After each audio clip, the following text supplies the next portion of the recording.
Drew Code Sports Talk is powered by StreamYard. Want to take your podcast to the next level? Use StreamYard. It's the easiest way to record, stream, or produce high-quality episodes, whether you're solo or with guests. Plus, when you sign up today, you'll get a $10 credit to get started. Use the link in our bio. Don't miss out. StreamYard is your key to seamless podcasting.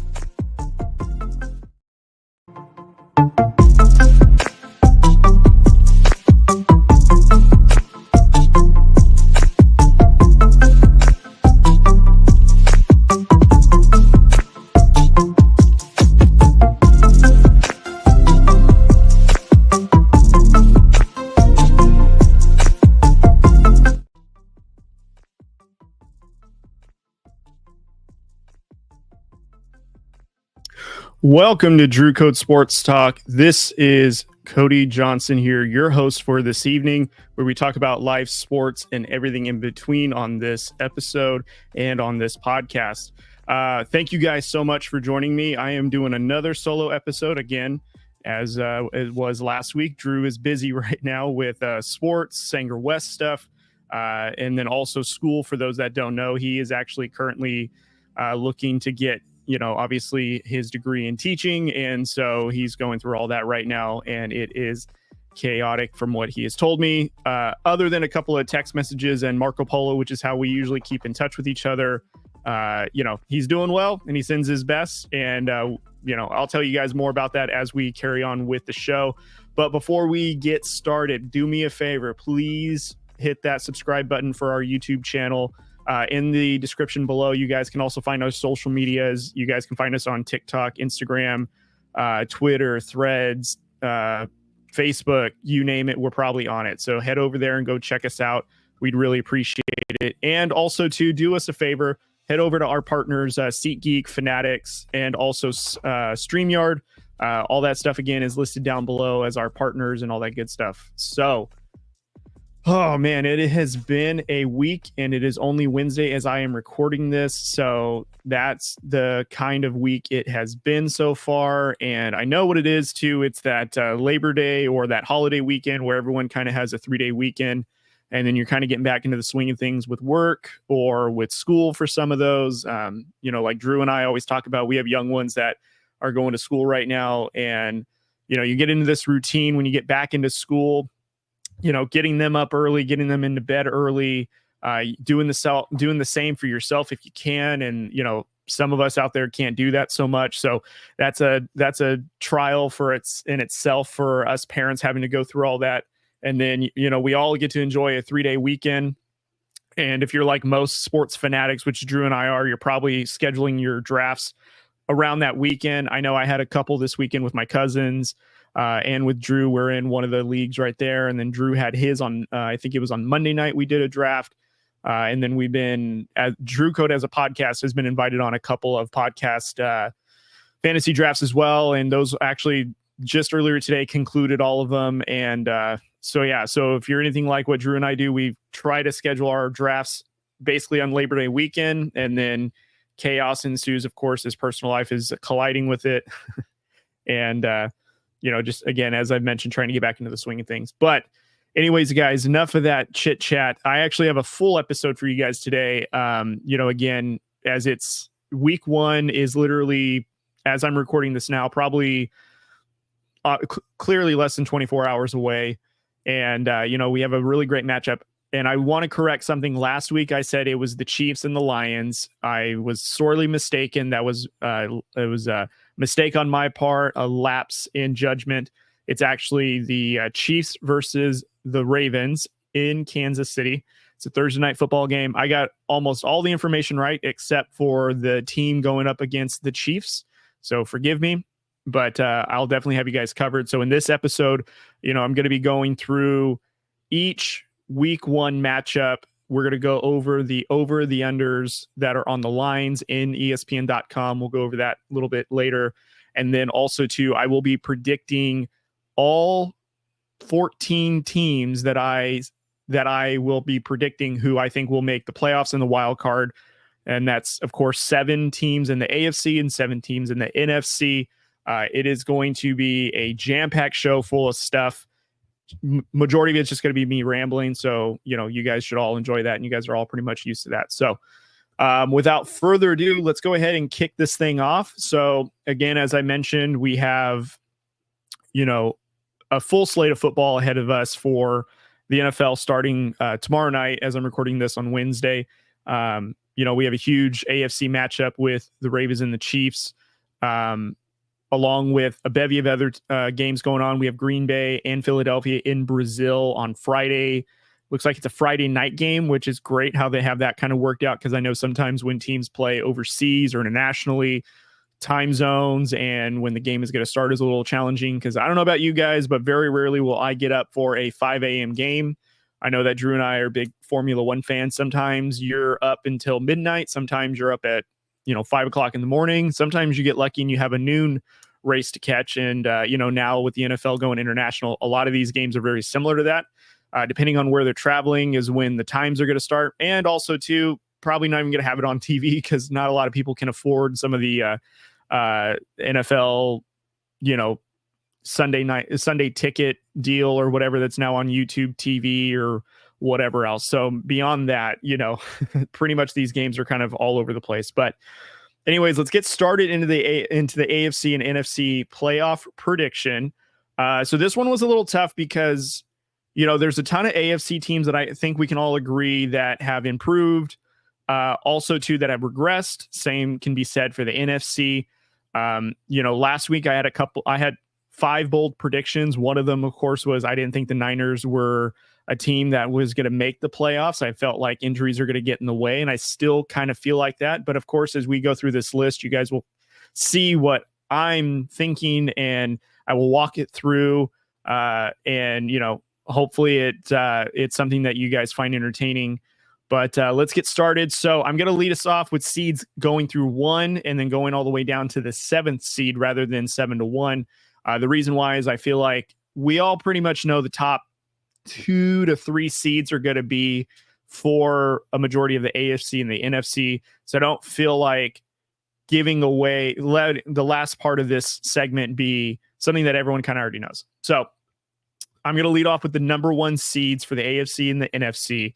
These two teams, in my opinion, both had great promising flashes. You got one team that surprised everybody. Everybody can agree last season with how ready they seemed to be last season, considering what they had overcame.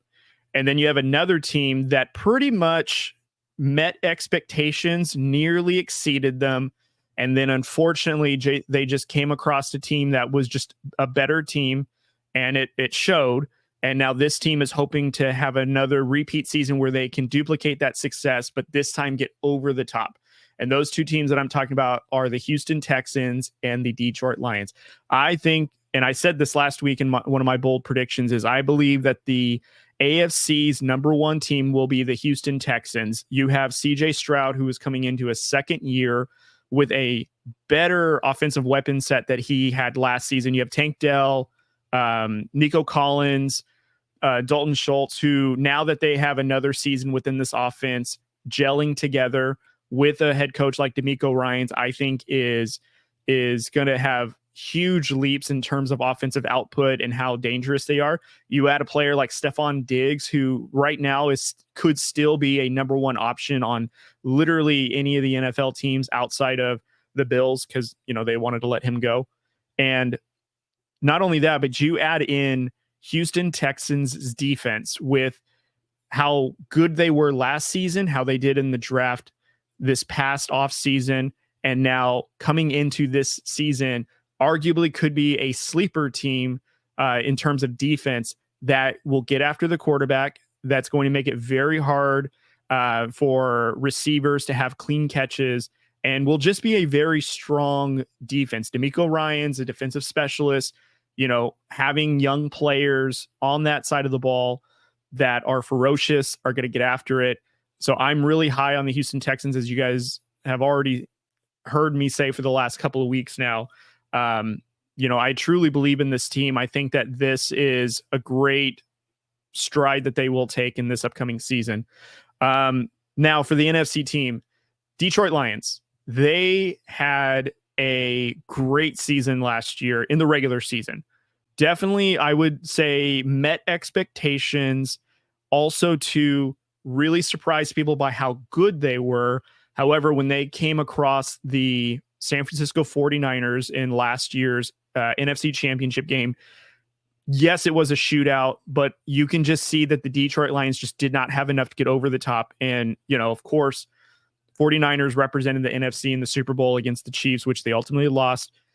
But I think the Detroit Lions are poised to have another good run. And I think now that they've had a taste of that success with Jared Goff, now you have Jahmyr Gibbs, the second-year running back. Usually second-year running backs have very good and promising sophomore seasons to where they kind of now get up to game speed, and now we can really see that talent explode. They still have Amon-Ra St. Brown. Now you got, I believe it's Jameson Williamson, who is now coming back from an injury from last season. They kind of featured him a little bit in a lot of the explosive plays, but now you get him more involved in this offense. Could be a legit, wide receiver 2 on that team, which would be a really great compliment to St. Brown. Sam Laporta, who was this really good rookie tight end that made a huge impact early on. And then, of course, on the defensive side of the ball, Dan Campbell, you will have this defense running really, really well. I'm a little concerned with their secondary. I really hope that they have, the pass defense that they did last season. I feel like, that's going to be a big question mark for this team, but I feel like that their pass rush is going to help facilitate that. And of course, as we all know, as long as you can get to the quarterback and pressure them and have whatever offenses play break down, you should be able to cover up any defensive deficiencies that you have. Couple of things that would concern you, though, on the defending side of, cornerback or DBs, of course, is those offenses that actually have very good pass blocking, which neutralize that pass rush to where it gives those quarterbacks, gives those receivers times to get open. That's when I would be concerned with the Lions. But I feel like, of course, they will take it, they'll take the NFC North crown. And there's some other teams that we'll talk about too in the addition of that. But for leading off on this segment, number 1 seed, I have Houston Texans and the Detroit Lions. Number 2 seed, I think, again, these are teams that we kind of are predicting, forecasting, whatever the term is you want to be for assuming and predicting, just because on paper, how they did last season. Number 2 seeds, I have the Kansas City Chiefs for the AFC, and I have the San Francisco 49ers in the NFC. Very high probability that we could see these teams rematch in the Super Bowl. Last week, though, I did say that I don't think the Kansas City Chiefs will three-peat.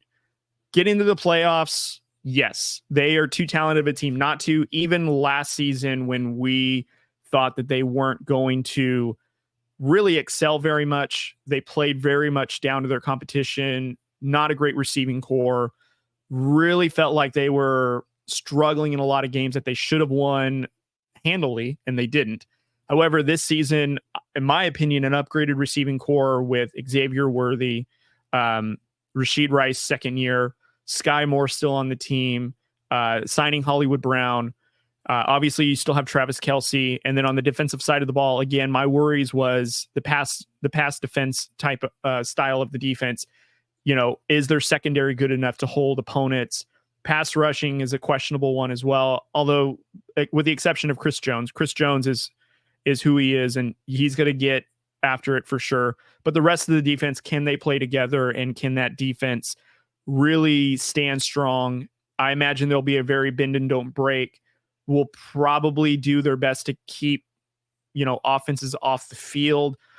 But fortunately, they have an offense that can keep up with high-powered teams.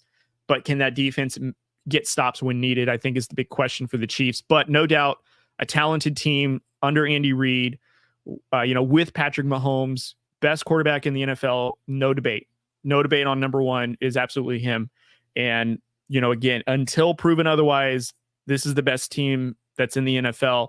Even though I have them seated at number 2, that is not indicative of how they are as a team. It just, my opinion, I think Houston Texans will have better record and will just be, the number 1 seeded team in the AFC. Now, moving on to the NFC. I think that the San Francisco 49ers, and again, I'm very much contradicting myself, and I take full responsibility for that. But what I will say is, when I was doing this list, I had a really hard time figuring out when at some point in the season the injury bug will hit the 49ers. I'm still in the camp that it will. And honestly, too, we were having a podcasting draft that we were invited to, like I had mentioned at the top of the show. And, we were drafting on Sleeper, and, a couple of the other content creators and sports podcasters, we were talking about Brandon Ayuk and that contract situation and the 49ers. And I had made the point, and majority of that draft agreed and felt like it was very similar to where Brandon Ayuk, I don't want to say made a fuss. I'm for players getting the money that they believe that they've earned. I believe Ayuk earned his money. I feel like, though, prolonging it the way it did throughout this whole offseason, how messy it got to where there was reports of Brandon Ayuk had, there's a deal in place to go to Pittsburgh or wherever the team was, that essentially they had somewhat of a framework agreement before sending him off, to then, counter reports as of, he's going to be back with the team and he's going to sign very soon. Ayuk himself even said that he probably made it harder than he was.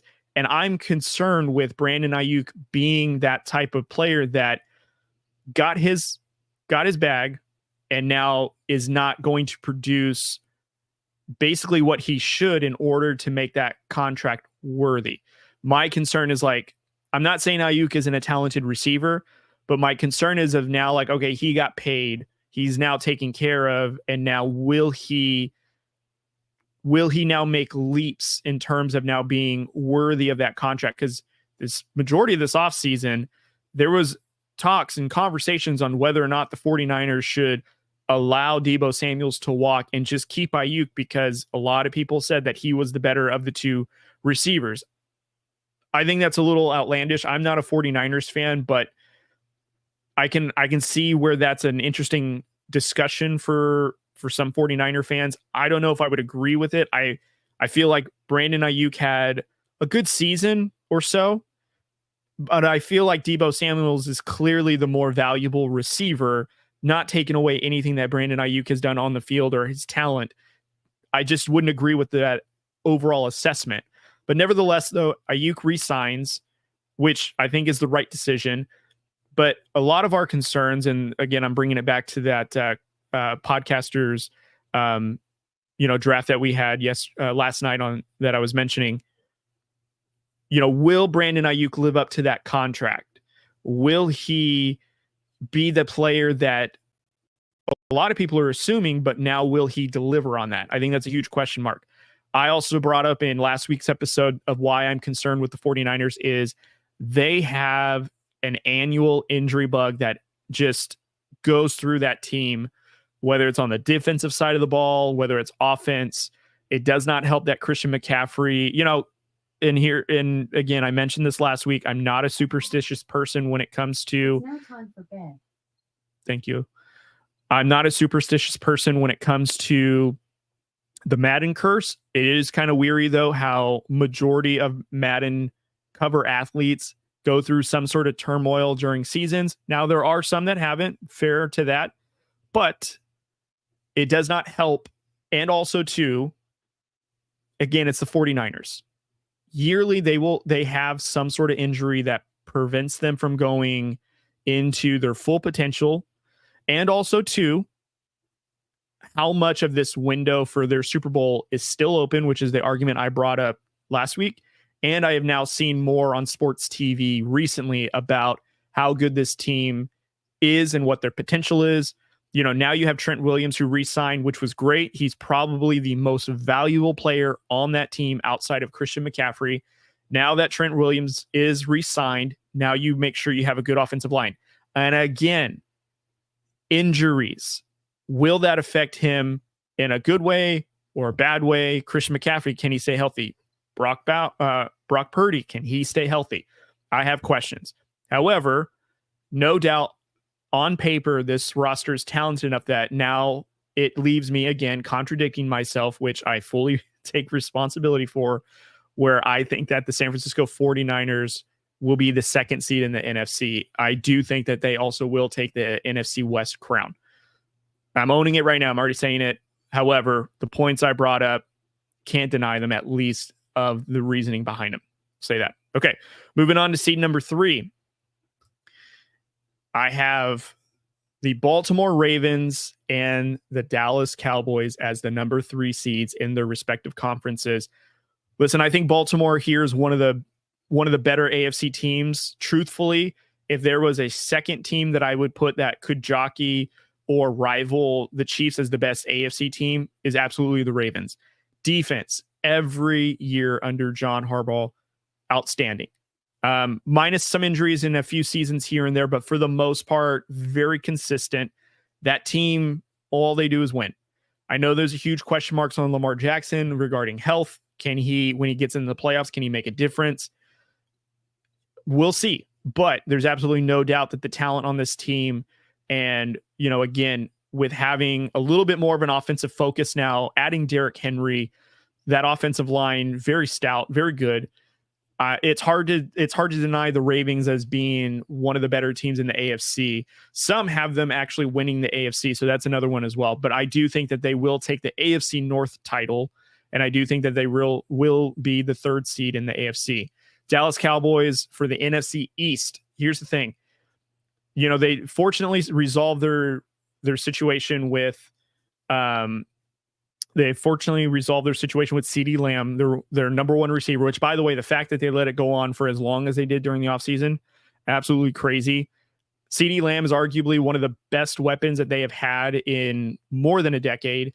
And to kind of act like that he wasn't the priority to re-sign was kind of funny. Also, too, the most Cowboy thing I've ever seen. You know, again, there's a lot of question marks on when Micah Parsons is going to get paid, which, you know, projected is next offseason.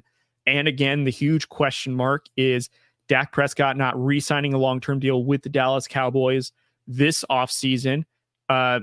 Argument is that the Cowboys didn't want to pay him $60 million a year. Fair. I would agree. Also, he's been with the organization for at least 12 years, so it's really hard to assume.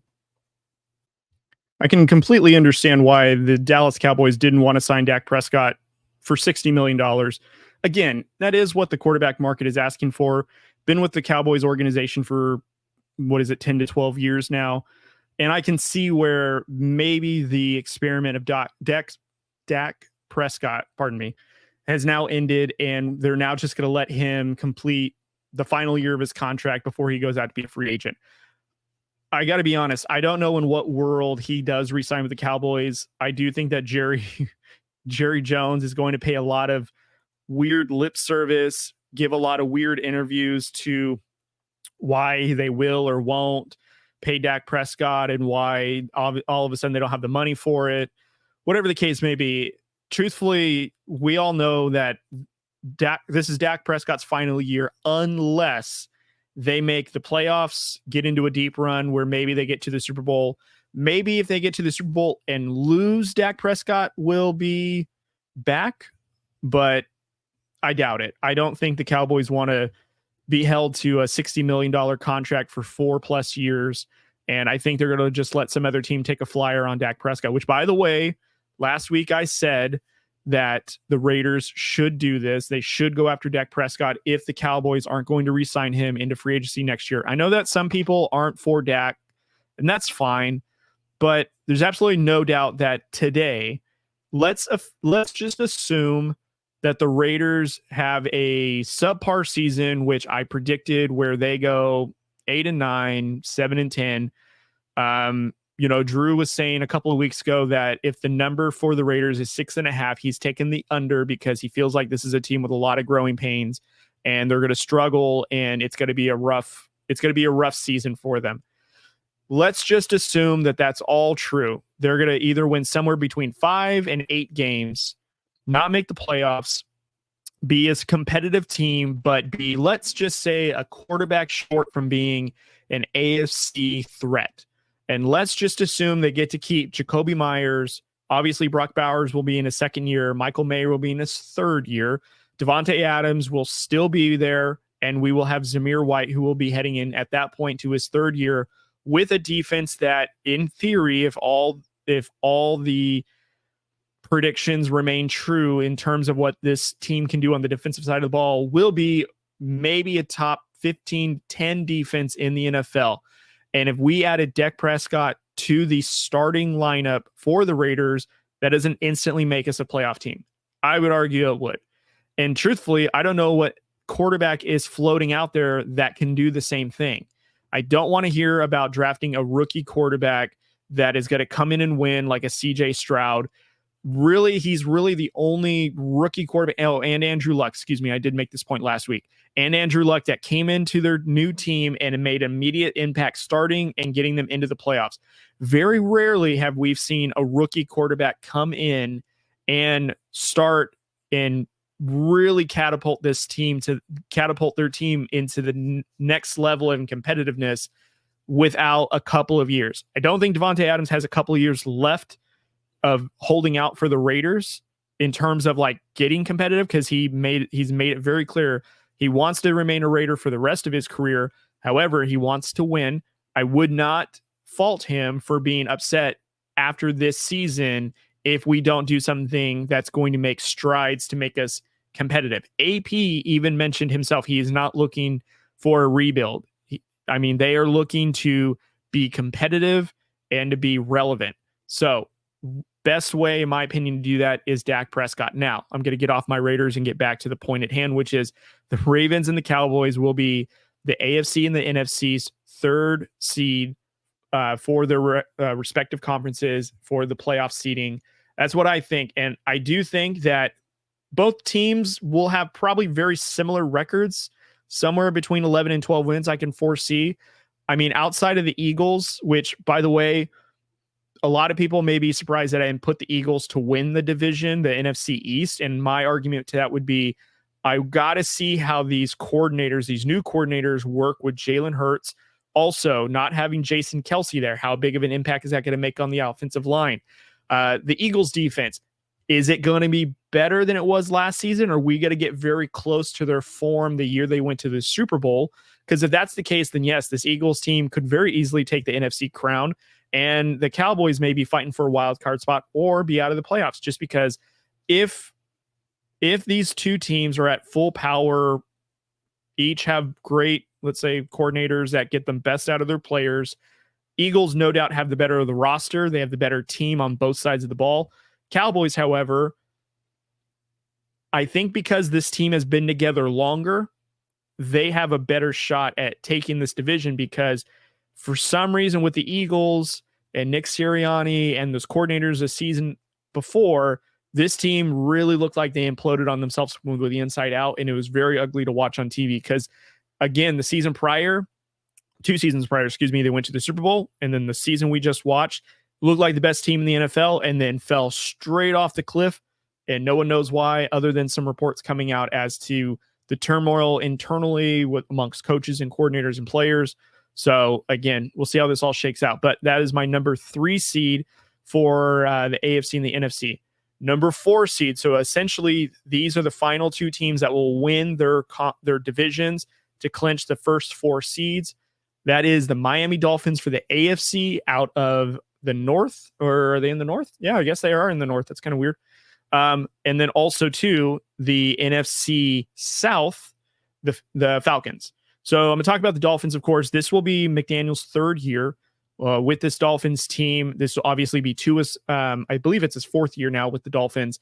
And then again, this, I think, will be a very big season for the Dolphins, because the last 2 seasons, they do the same thing. Start off hot, being the biggest offensive juggernaut team in the NFL, putting up literally Madden-like video game points. And yet towards the end of the season, whether it's injury, lackadaisical play, whatever the case may be, just fall off and have very poor endings to the season where they are then the outside looking in. Fortunately, they did make the wild card the last 2 seasons, but very quickly bounced. First season they made the wild card was due to injury, of course. They had, I think the kid's name is Skylar Thompson, who filled in for Tua, who was out injured. And then last season they were just outplayed. They just weren't able to hang in the wild card, which is unfortunate. But I think this season is going to be very different. I think they're going to take the crown, the division in this one. I don't think the Bills are going to win it, just because I'm a little apprehensive with the Buffalo Bills because of losing Stephon Diggs. I think Sean McDermott is on the hot seat this season, so I think that's going to play into it. I don't know how strong their defense is going to be, so I have a lot of questions about the Bills. And again, I'll talk about this a little bit later on this particular topic, but I feel like the Bills are going to take a step back. I don't see them winning the division in the structure they are, just because I feel like there's a lot of turmoil within that team. So that's why I have the Dolphins winning this division. I feel like the Dolphins are better than the New York Jets. I feel like the Jets are another team that has a lot of turmoil, a lot of distractions, which are going to prevent them from being a very good team. I think on paper, they would do really well. They should, in theory, be like an AFC threat. But with all the drama that we've heard in this offseason with Aaron Rodgers, again, he tore his Achilles literally play 4 of last season. So he missed all of last season. We really don't know the type of Aaron Rodgers we're going to get.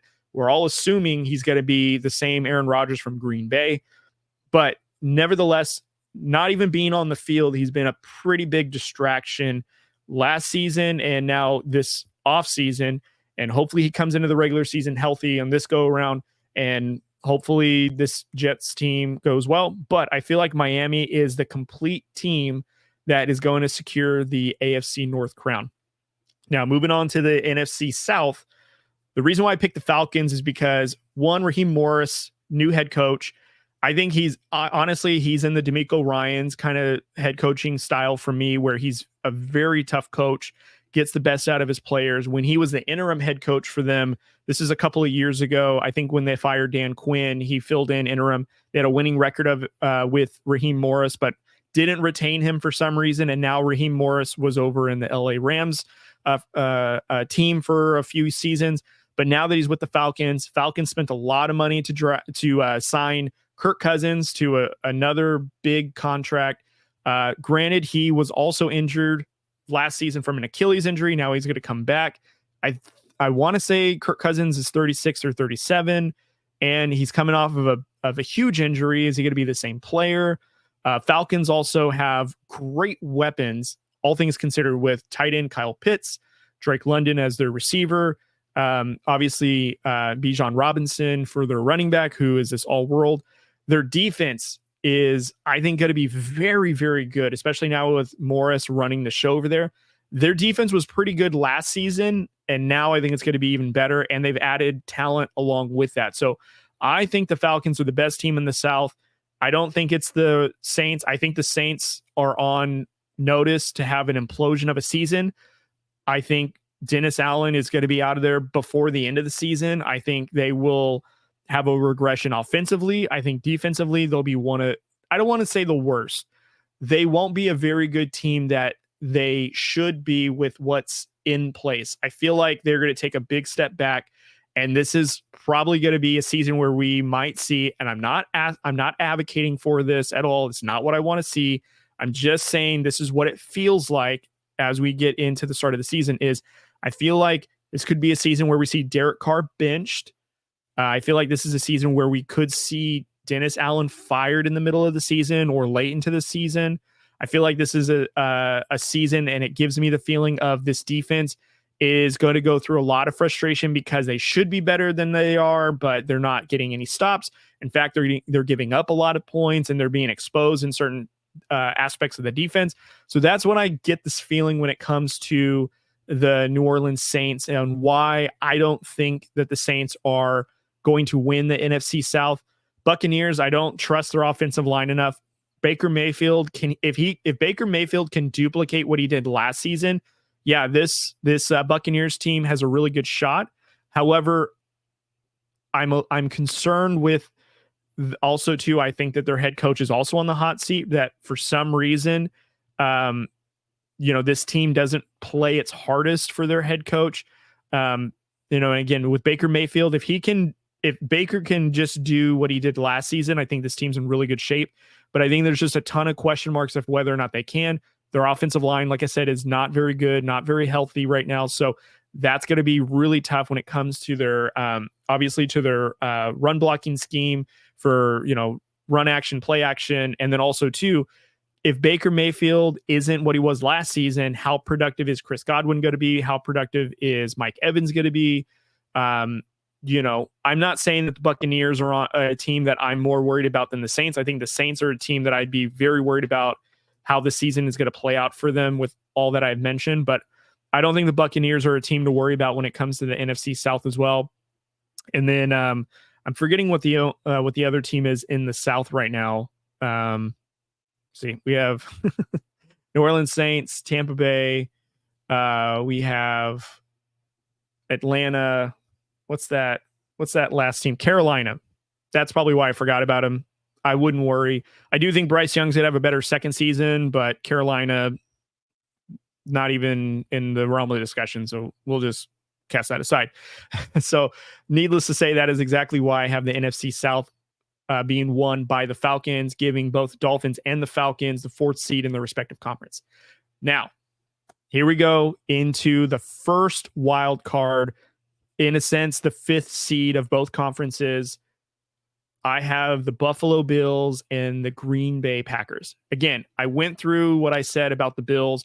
I'm still in the camp of Sean McDermott is on the hot seat. I think that if Sean McDermott doesn't have another late playoff run, and by late, I mean like AFC Championship game, and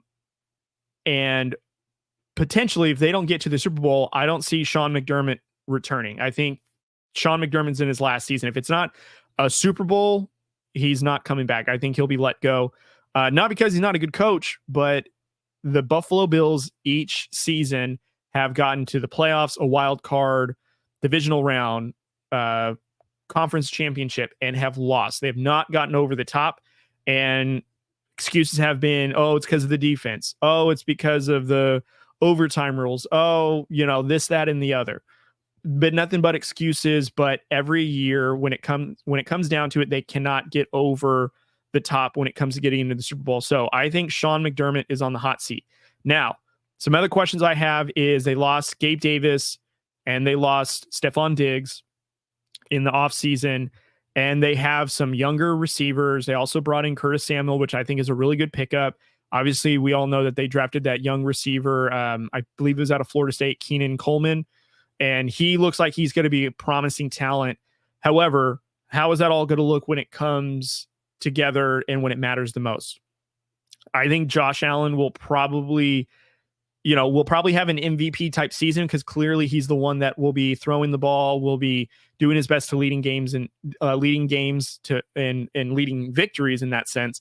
But ultimately, I do think that the Bills will get into the wild card. They'll be one of the wild card teams. I think they're still talented enough to do that. But how much further they go, I don't know, is a huge question mark. I'm not sure, and I am worried about where this team is going in the future. And like I said, Sean McDermott, I think, is on the hot seat, and that's going to play a factor into the majority of the season and also into the postseason or the wild card. So that's that. In the NFC, I have the Green Bay Packers taking the first wild card. I think that they will have a very good record. I just don't think that their record will be better than the Detroit Lions. I think the Detroit Lions are still the better team in that division.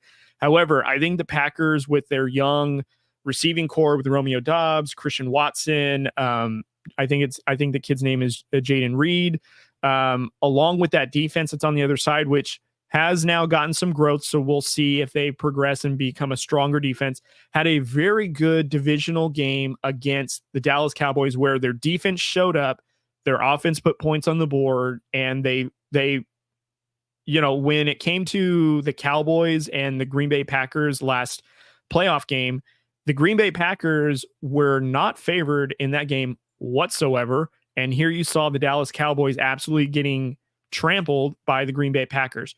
Jordan Love, towards the end of the season, came into his own. Those weapons in that offense started working. There's absolutely no doubt that this Green Bay team is poised to take a huge step forward. And I think that they'll make another wild card. And I think, too, that they are a team that could make a deep playoff run. I've seen some analysts give them the they might be the team that represents the NFC in the Super Bowl. I don't know if I'd go that far, but I think this is a very good Packers team that everyone should be on notice for. And I'm very curious to see how they take the step forward in this upcoming season. So I'm going to kind of speed through seed 6 and 7 so that way I can get over into our second half of the show, or second part of the show that I wanted to get to. So seed number 6, I have the Bengals, the Cincinnati Bengals representing the AFC in the wild card 2 slot, and the Philadelphia Eagles representing wild card 2 in the NFC. The reason why I have the Bengals is because, very good defense, very good offense. I just think that the Ravens are a stronger team that is going to take over that division. I think Joe Burrow and Jamar Chase, T. Higgins have a lot to prove. They did lose Joe Mixon. They did lose Tyler Boyd. So I'm curious to see what their third weapon is going to do and what their running back situation is going to be. I feel like their defense has gotten a little bit better to where it's not so injury prone as it was last season. So I want to see how they put it all together and how they look to opposing teams. But there's absolutely no doubt, though, that in their division in the AFC North, they have a tough road to go against, obviously playing each of their divisional opponents twice. And arguably, all 4 of those teams could be a wild card team. I know people are going to say probably not the Steelers, but I would say, look, it's Mike Tomlin. You never know. It seems like every year he gets a winning record and they're in the wild card hunt. Wouldn't put it past this team to be somewhat close to it. But anyways, so I have the Bengals in the number 6 seed, second wild card spot. Philadelphia Eagles, and again, like I mentioned, I think that they are talented enough to get into the wild card for sure. With Jalen Hurts, now having Saquon Barkley, which is a huge pickup.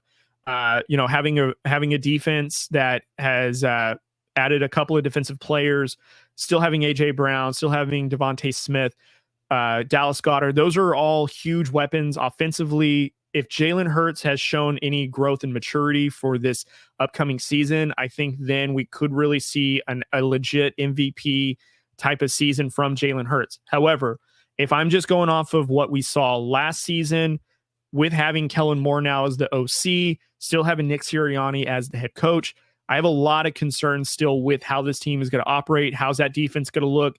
Can this offense put it all together, or are they going to be a sluggish offense all over again?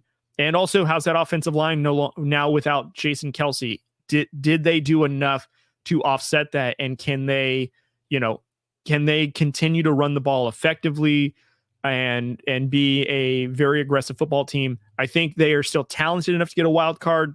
Now, outside of that, it's a little bit of a question mark. But again, like I said, when I was talking about the Dallas Cowboys, if this Eagles team shows huge growth, huge maturity with the new coordinators that they brought in, Eagles can probably take the NFC East for sure. All right, so that's second wild card, third wild card spot for both AFC and NFC. I have the New York Jets in the AFC, and I have the NFC Chicago Bears for the final wild card spot. I did say in last week's episode when I was talking about Caleb Williams, one of my bold predictions is I did predict that Caleb Williams could be an MVP candidate in his rookie year, because I do think that this offense is tailored to Caleb Williams for success. That offensive line has much improved. Even in last season when Justin Fields was there, they added more this offseason to where it's even more bolstered. And in the preseason, we saw Caleb Williams have fun flashes where I think it's giving a lot of the Chicago Bear fans and that franchise a lot of energy and excitement that they've never had. Not one time in the Chicago Bears history, when in terms of franchise quarterback, has there been this type of excitement. This is the first time that I can remember where they had an offensive quarterback type of player that has stolen headlines for excitement in this organization, because the Bears, as long as I've been watching football, have been all about defense players. Brian Urlacher, Mike Ditka, probably the only other offensive player, but you go down the list of Hall of Fame Chicago Bear players, and for sure this franchise has been predicated on defense, and it's really refreshing to see a franchise quarterback, a legit one, come in, barring any injury, of course, because the injury bug is relevant for all players. However, if Caleb Williams can play the way he's been playing in preseason with the offensive weapons that he has, and for the most part, if this team can stay healthy, I think that this Bears team could very easily get into one of the 3 wild cards. And I felt like that Caleb Williams can do that for this Bears team, and I'm predicting it now. I think the Chicago Bears will get the 3rd wild card spot in the NFC. And for the AFC, I talked up all this about the New York Jets being a distraction with Aaron Rodgers the last 2 seasons. We still don't know how Aaron Rodgers is going to play when it's all said and done, because other than taking a few snaps and then having, unfortunately, his Achilles a rupture, we have no idea the type of quarterback we are going to get from Aaron Rodgers. However, with that defense, Breece Hall, Garrett Wilson, adding Mike Williams, offensive line, a bit of a question mark, no doubt. I mean, I don't know if they're better this season. I think that remains to be seen. We'll see how it all plans out. I'm very curious to see the relationship between Robert Saleh and Aaron Rodgers this season, because this whole offseason, you can tell they are not in favor of each other. Robert Saleh does not like having a diva for a quarterback, and Aaron Rodgers does not like having a head coach that does not communicate to him and puts remarks in the headlines that Aaron Rodgers doesn't jive with. And you can just see they do not like one another. And in my opinion, one of these two is not going to be back next season. My feeling would be it's Robert Saleh, just because I don't see why Woody Johnson would not want to make Aaron Rodgers happy and just bring in a head coach that would make him happy. But absolutely no doubt, I don't know if the Jets will have either Robert Saleh or Aaron Rodgers back next season. But I do see that this season they will get one of the 3 wild card spots, and I do see the Jets in the wild card. Because, again, you have Aaron Rodgers on your team. And if Aaron Rodgers can stay healthy, you're on the cusp of the playoffs, especially with what's around Aaron Rodgers. So we'll see how that all shakes out. All right.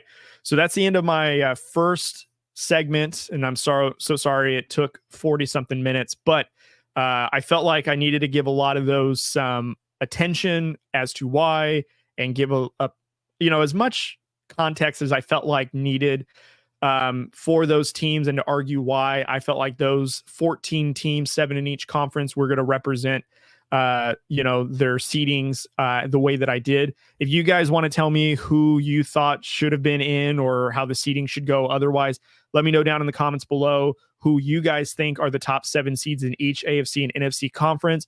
Maybe it was a wild card team I got wrong. Maybe it was the number 1 seeding I got wrong. You guys let me know down there below which teams that I got wrong, which teams I got right.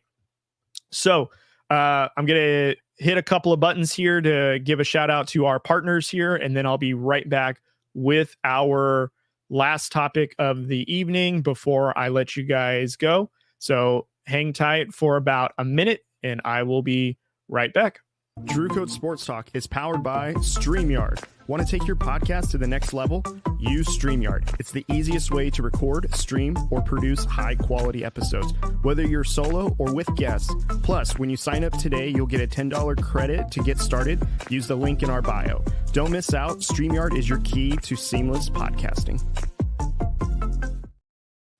Drew Code Sports Talk is supported by SeatGeek. SeatGeek is your go-to app for tickets, making it super easy to find the best deals. They even rate each ticket deal on a scale of 1 to 10, so you know you're getting your money's worth. And as a special thank you to our listeners, we've got a promo code just for you. Use Drew Code at checkout to get $20 off your first order. That's $20 off your first purchase, whether it's for the game that you've been dying to see or that concert that everybody is talking about. Head over to SeatGeek now, find your perfect seat, and use Drew Code for $20 off your first order. SeatGeek. Get your tickets to the action today. All right, guys, welcome back. Thank you guys so much for bearing with me. Shout out to SeatGeek, StreamYard, also Fanatics. I'm working on still a promo for Fanatics. However, if you guys want any information to our partners, especially for StreamYard, there's a link down below to get a $10 credit when you guys start your StreamYard account today. Also, you guys go to SeatGeek to get that $20 off your first order, as mentioned in the promo. And Fanatics, I have brand new links all down below for NFL, WNBA, NBA, WWE, Formula One, baseball, whatever it is, it's all down there. So please go check it out and help support the podcast by supporting our partners. So I am going to get this going here, and we are going to go through week 1 schedule. I'm going to try to go through it as quick as I can to kind of give you guys a quick, especially for certain games that I don't think should get a ton of attention, but, obviously as we're looking over here, we're looking at the over under line and also who's at favor. I will give you guys some of that. So that hopefully, again, don't take any of my advice for any bets or anything like that. I'm not endorsing any bets, but this is just what my opinion is if I was looking at this and going off of it. So we're going to lead off with Thursday Night Football. Again, as I mentioned, Baltimore Ravens going against the Kansas City Chiefs in Kansas. It's going to be on Peacock on Sunday Night Football, broadcasted on Thursday night. It looks like we have the Kansas City Chiefs favored at 3 points, and the over-under line is set at 47.5. Listen, I think I would take the over on this, but I would have the Ravens cover. I think that it's going to be a very close game. I don't see this game coming down to a field goal. I feel like this game could come down to a 1 point, like last minute kind of game here where either I can see the Ravens or Justin Tucker, kicking this thing and winning outright to where this line isn't going to matter. But ultimately, I think Kansas City will win their home opener, Super Bowl champions, starting their quest on the three-peat. I think that they will win their home opener against Baltimore, but I do think Baltimore will cover.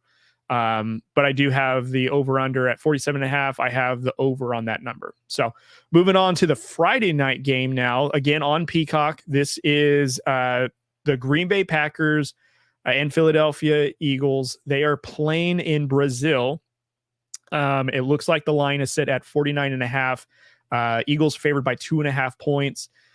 Listen, this is a tough one. This is a real matchup to see if the Green Bay Packers are for real or if the Eagles are, still a dominant team that, their roster says that they are. And as what we were talking about when we were going over the playoff predictions, a lot of questions here about can this team, can this team with the new coordinators look better? Can this team look mature? Can that defense stand up? This is what I'm going to say, though. I do think that Philadelphia, here's what I'll say. I will take the over on the line. I do think that this will be a game that's full of scoring. And I do think that the Eagles will win by more than 2.5. So I take the over on the line as well. I think I would say like they're probably going to win by 6 to 10 points, I would say. But I think for the most part, it's going to be a good game. But I think the Green Bay Packers, for the most part, are going to show a lot of resilience. They're going to show that this offense is high-powered and very, very fast. I just think the Philadelphia Eagles, with that defense and their experience, I think that they will go over on their 2.5 line, and I actually have the line itself at 49.5 going over as well. I think this is going to be an offensive game for sure. All right, so quickly, we have Pittsburgh and Atlanta. 3.5 favorite is Atlanta, over under 41.5. So I'm going to say I would take the over on the 41.5 for the total points, and I would have Atlanta going over. I do think Atlanta is going to show a really good offensive repertoire with obviously having an updated, offensive coordinator, Raheem Morris, like I said, as head coach. Pittsburgh, I have a lot of question marks with Russell Wilson being their starting quarterback. How is he going to look in this offense? Is he going to avoid pressure? Is he going to make smart decisions with the football? I don't know. I feel like I would trust Atlanta a little bit more. So I've got them on the over on the line, and I have the over on the points. Let's see. We have Arizona and Buffalo in Buffalo. This is looks like it's going to be a good game. I'm surprised, though. This line is at 6.5 for the Bills. The line, though, for the total points is 48.5. Look, I'm going to keep going with the over on this just because I feel like the Bills and the Cardinals can put up a ton of points. So I'm going to go over on that 48.5. And I do agree with this line. I'm kind of surprised it's 6.5 line favoring the Bills, but Cardinals have a questionable defense. No doubt that offense is young. You're adding Marvin Harrison Jr. I think they added Trey Benson, that young running back who basically is a younger version of James Conner, who James Conner had a great season last season. And you have Kyler Murray, who's coming back fully healthy into this season. And I think that they will have a very good offense, not a very good defense, though. So I would go over on both the line for Buffalo and for the total points. This is a very good one. This is an interesting one with Tennessee and Chicago in Chicago.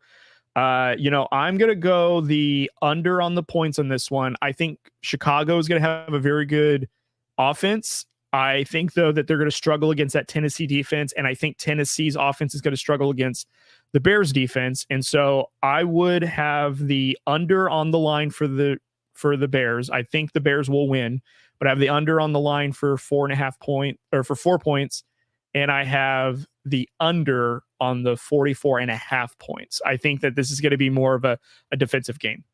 And then the next one here, we have New England Patriots at Cincinnati. Let's see. Cincinnati is favored at 8.5. Over underline is 40.5. Let's see. I would go the over on the line for the Bengals. I would go over 8.5 on that one. I would go under, though, for their overall point line at 40.5. I know that's a pretty low bar, honestly. Like, it could be very achievable. I just think, though, that I don't know how well the Patriots offense is going to look. I don't know if they're going to put up a bunch of points at first. I can see a majority of the points coming, obviously, from the Bengals, but I don't see the Patriots in their first game against the Cincinnati Bengals in Cincinnati against I'd say they're a very underrated defense. I think they're very good. I think that they are going to put a pretty good whooping on the Patriots, and I would go the under on that 40.5. All right, this is actually a huge game that I can't wait to watch. I hope it is actually being broadcast in my region, but this is the Houston Texans at Indianapolis against the Colts. We have a Houston with a line of favored by 3, and then we have the over at 48.5. For the overall point total at 48.5, I am going the over on that. And for the line of with Houston favored by 3, I'd go the over on that as well. Do I think that this is a very good head-to-head matchup in the division? Yes. I do have question marks of if Anthony Richardson can stay healthy. How's he going to look basically coming into his 3rd season and hasn't played 5 games in the NFL at one point. He's been injured his whole career up to this point. But I think offensively, Indianapolis is going to look very good. I do think Houston is going to just put on a very good show of how their offense is going to look, especially with the debut of Stephon Diggs. I have high expectations for the Houston Texans. As I mentioned, I feel like they're going to be the number 1 AFC team. Colts, I feel like, they're on the cusp of being a wild card, but of course I didn't put them in the wild card because I just don't think they're stronger than, the Jets or, I didn't feel like they were stronger than the Jets or the Bengals. I think the Colts they need this season to kind of figure out how they are. And again, for the line, I would go Houston over, and I would go over for the total points as well. We got Jacksonville and Miami. This one would be very interesting. I am going Miami over, and for the line, I'm going to go over as well. I have some question marks when it comes to Jacksonville. I feel like their receiving core is something that I want to see if it's gotten better. They did have Calvin Ridley for one season. He had flashes, but they don't have Zay Jones anymore. They did add Gabe Davis, and also they drafted a very highly rated they drafted a very highly rated wide receiver in Brian Thompson Jr. So I'm curious to see how he's going to look in this offense. According to reports out of camp, he looks like a legit number 1 to where he's going to make an immediate impact. So I'm curious to see if Trevor Lawrence is going to be very, very free with throwing the ball and very, very much, opening up that offense. And I'm curious to see how that Jacksonville defense is going to look. I'm a little questionable on that, but I think for the most part, I have Miami on the over for the line, and for the total points, I have the over as well. We have Carolina and New Orleans. This one is probably not going to be the greatest game to watch. The line is set at Saints being favored by 4 points. The overall line being at 41.5. I'm going the under on the points line here. I don't know. I just don't think I think they're going to cancel each other out offensively with their defense, if that makes any sense. I think Carolina's defense is not going to give up a lot of big plays, but I also don't think the Saints defense or Saints offense is explosive enough.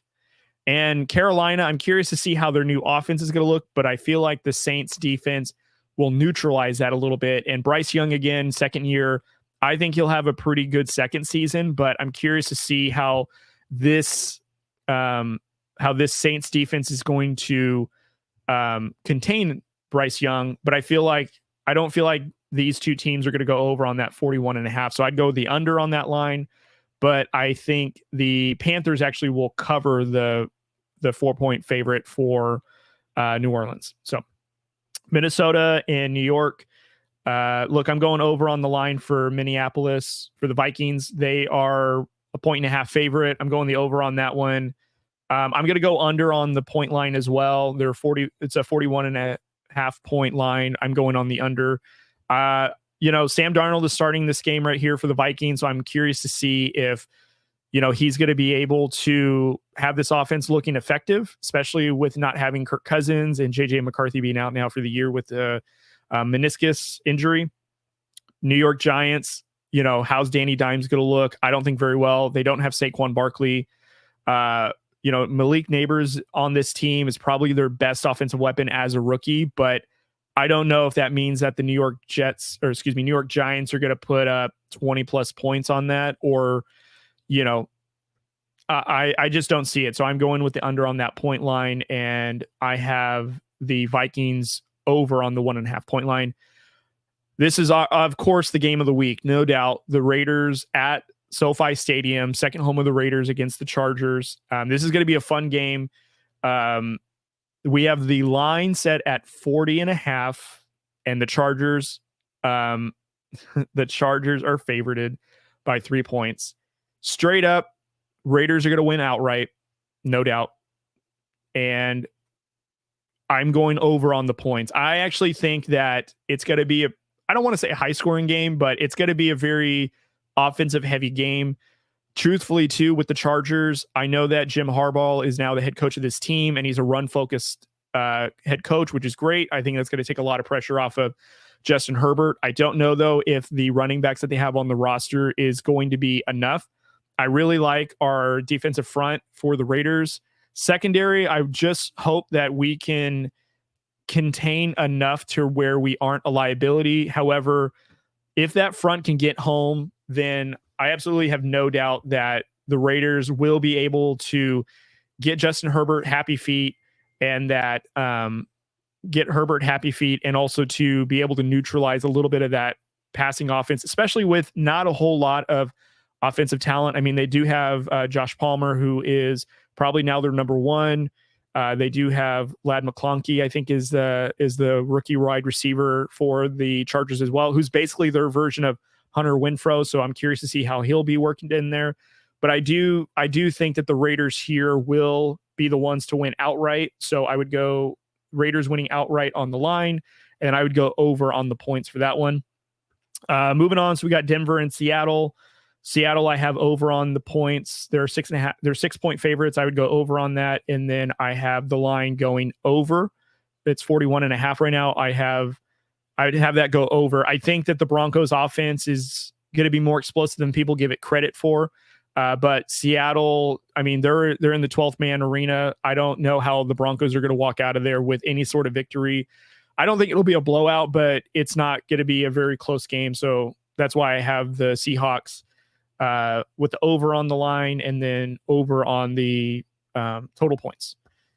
Then we got Dallas at Cleveland against the Browns. Browns are actually favored here by 2.5 points. I think it's because it's in Cleveland. Cleveland is a defensive juggernaut of a team. Offensively, they have a lot of question marks. I actually have the Cowboys winning this outright, and I have the line at 40.5. I have it going over. That's what I would predict for this Cowboys and Browns game. Very quickly going through Washington and the Buccaneers game. This is in Tampa. Tampa is favored by 3.5 points. The line is set at 43.5. I have that line going over, but I have the Commanders winning outright. I think Jaden Daniels is going to have a very good first game. I think Dan Quinn is actually going to have this team playing very, very well. And I think their defense is much improved. Again, I have a lot of question marks with Tampa with their offensive line. And I know that the Commanders have a pretty good pass rush.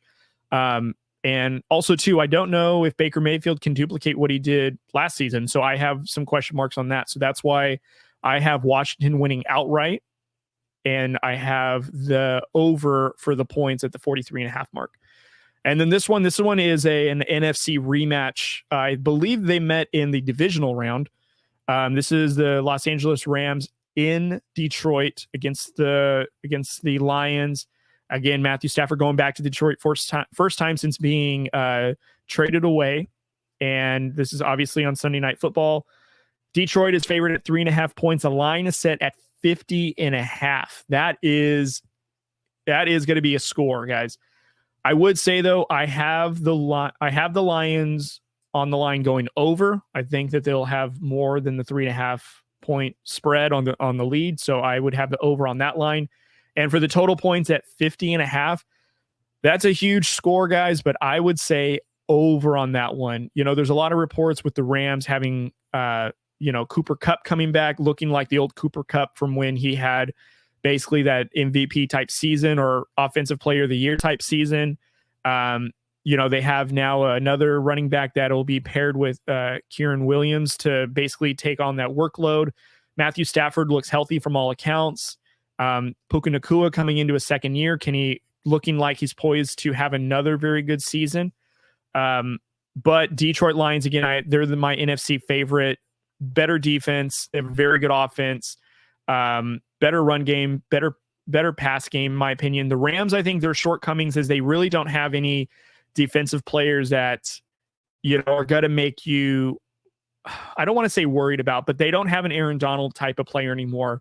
They are going to be a middle in the pack defense. I don't know if that's enough of a talent to go up against a team like Detroit. So that's why I've got the Detroit Lions to go over on their line. But for the points, though, I would go the over on the line because I don't think a Sean McVay offense can be held to less than 20 points, especially with the Detroit Lions defense. Like I said, if the pass rush can be neutralized by the offensive line, their coverage defense will give up big plays. And I think if there's ever a team to exploit that, it would be the Rams, in my opinion. Final game here, we got Monday Night Football, of course. We have the New York Jets going into San Francisco against the 49ers. Monday Night Football. Thankfully for this Monday Night Football, it's only one game. It's not a doubleheader like they've done before. So very fortunate in that. However, the line